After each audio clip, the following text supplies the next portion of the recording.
You check the weather before you leave. The sky is dark. The pavement is already wet. The temperature has dropped, and the wind is pushing tree branches hard enough to make most people reconsider their plans. Someone looks at your motorcycle, then looks at you. You're actually going out in this? You know what they're thinking. Why make the ride harder than it needs to be? Why choose cold hands, limited visibility, unpredictable traction, and rain hitting your visor when you could stay home? Your answer may sound strange to anyone who has never felt it. Because this is when I feel most awake.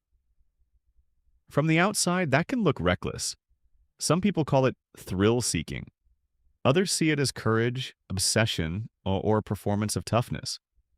But maybe you aren't chasing danger itself.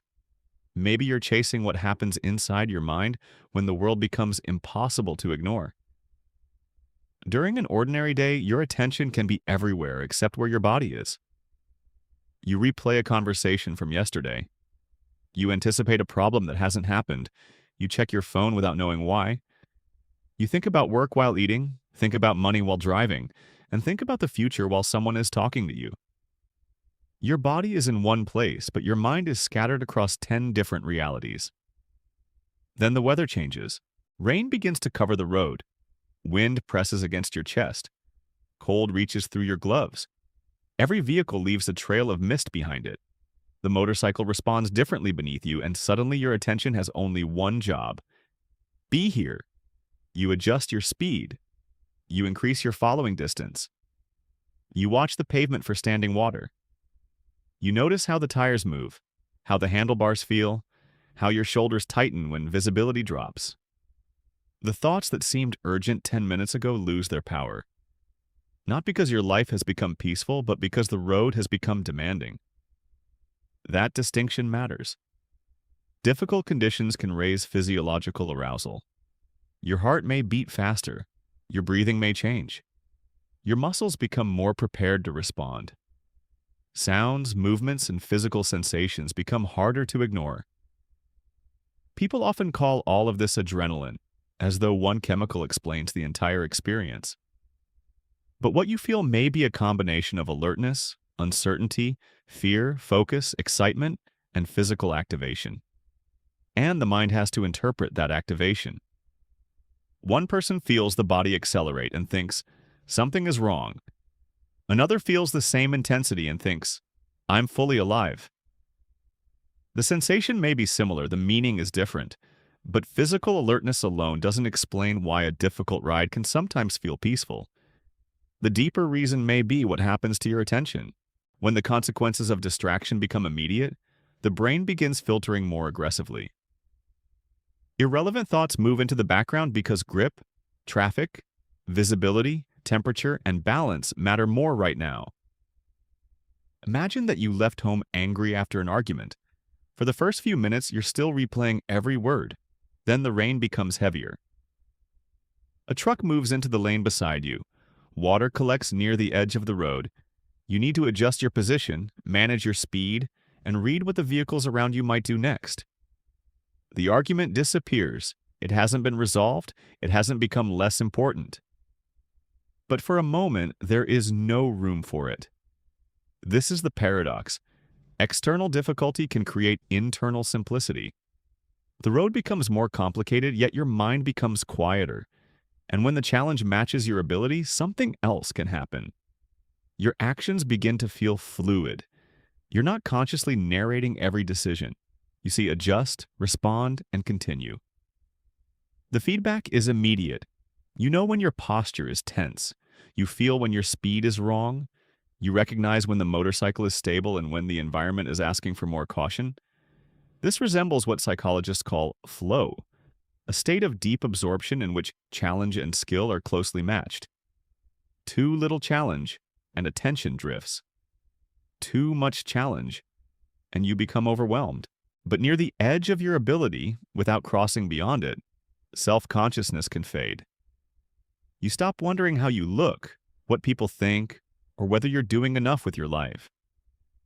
There is only the next decision.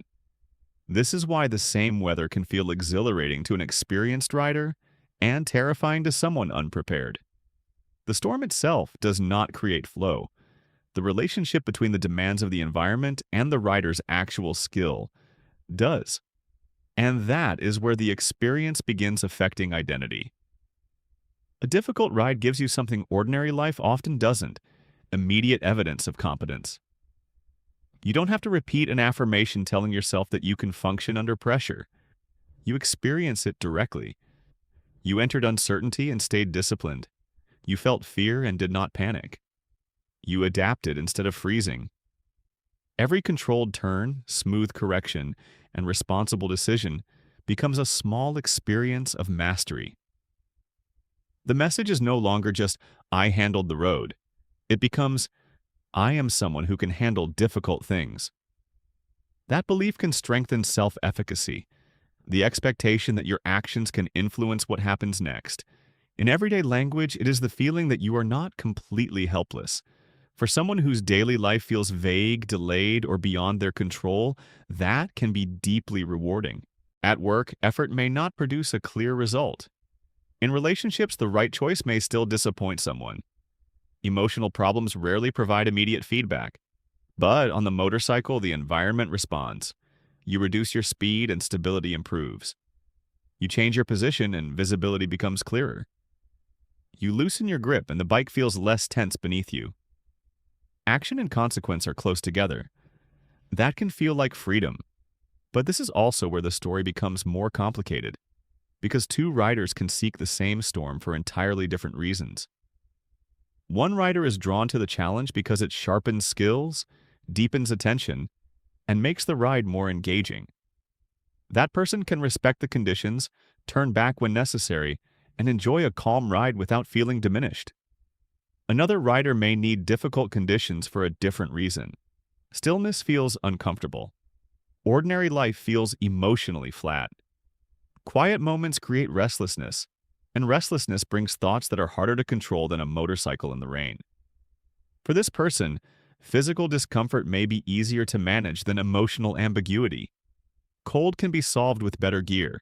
Speed can be reduced. A route can be changed. A mechanical problem can be examined.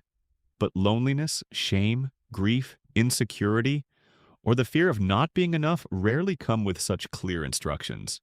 So the external challenge becomes a form of emotional regulation. The body becomes intensely occupied, and internal tension temporarily goes silent. This doesn't mean the passion is fake. It doesn't mean every rider who loves bad weather is escaping trauma.